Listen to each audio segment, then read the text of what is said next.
E D E E D. Searching for meaning for her father's murder might be a little bit too much for 7-year-old Jade Longshaw. For now, she seems content with solving other problems. It's not that she doesn't miss him. Because he's not alive. He's a spirit.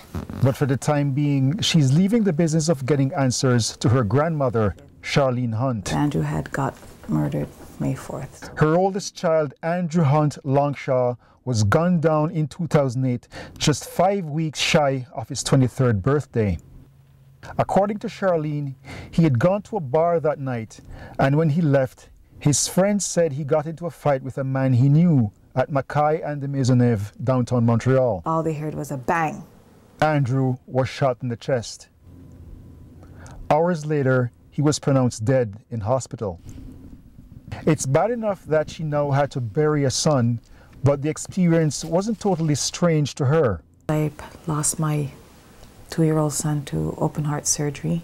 That happened 7 years earlier. It was her youngest child. My first and last, 2 and 22. Now, once again, she had to steel herself and muster strength for her remaining children, a number now reduced to 2. But for much of the 3 years since her son's killing, she said it's not just a loss that has been very difficult. It's also what she sees as the silence by police. I had so much anger, not getting the answers I wanted. According to her, for 3 years since the week of Andrew's death, she's had trouble reaching police to discuss the murder. Nothing. Nothing at all. She said that it fell to her and her sister to gather information from people who saw what happened. When I had all that information and I called the police. Still, she claims, she had trouble getting a meeting with police. She's not the only one who says that they've had little or no contact from police after the murder of a family member. 15, 20. I have a list of names. Gail Bell. Philip Bell was my nephew. She first lost a nephew in 2003 and then a son in 2008. Netza Gordon. In fact, Netza died just 3 days after Charlene's son, Andrew, from multiple gunshot wounds May 2nd. They were friends. Because some families feel that there isn't enough communication from police, the common perception, rightly or wrongly, is just another dead nigger, you know what I mean? Steve Edwards of the Burgundy Urban Mediation Project says that some of this perception could be dispelled if police were more in touch. And even if there's no leads, just the fact to say there's no more leads, I'm just checking to see how you're doing, that would go a long way. Steve argues that the situation seems different when someone's in trouble with the law. When a person is wanted by the police, there's a warrant for that person's arrest. The police are very proactive in keeping in contact with the family, checking on the friends of the person. He says it creates the impression that the police just don't care. Well, it makes a family feel that the death of their child is something that's insignificant. It leaves a bad rapport with the police and the family. Already there's deep mistrust of the police among some blacks. It comes from decades of what some see as unfair targeting. But police say that unless they have new leads after the first few weeks of an investigation, they don't usually call families. They explain that the first 48 to 72 hours of a murder are critical to finding leads.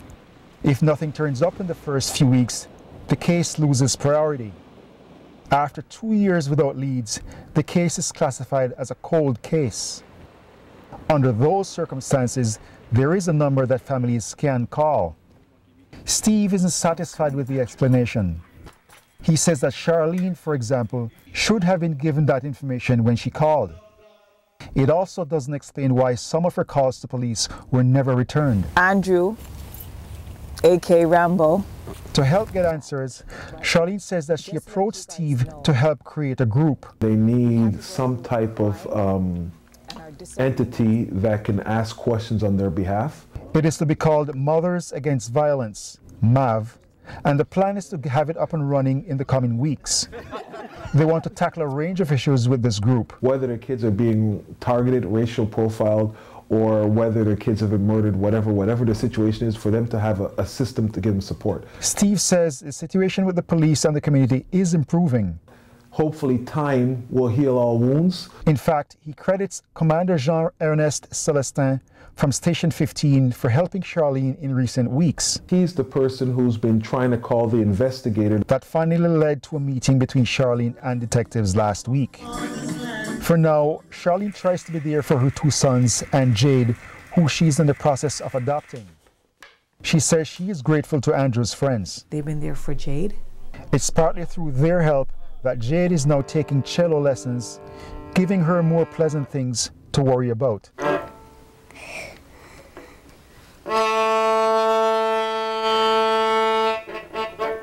Phil Carpenter, The Gazette.